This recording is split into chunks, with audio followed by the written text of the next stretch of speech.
শোন শোন। হ্যালো, হ্যাঁ জানতো, হ্যাঁ বলো।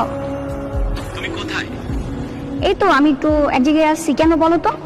তোমার জন্য একটা গিফট কিনেছি। গিফট কিনেছো? কি গিফট কিনেছো তুমি? আরে তুমি না একটা নেকলেস পছন্দ করেছিলা, আমি সেটা তোমার জন্য নিয়েছি। ও মাই গড, সত্যি? হ্যাঁ, আচ্ছা, তুমি এখন কোথায় আছো? মানে আমরা যেখানে দেখা করি সেখানে চলে আসো। আচ্ছা তুমি ওয়েট করো, আমি এক্ষুনি চলে আসতেছি। কিন্তু তোমার হাত তো খালি, আমার গিফট কোথায়? আচ্ছা তোমার গিফট, এই যে তোমার গিফট।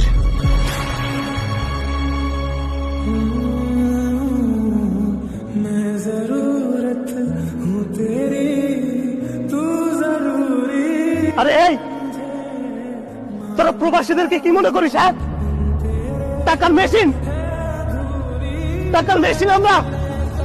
এই প্রবাসী মেশিনগুলির ইতিহাস সম্পর্কে জানিস?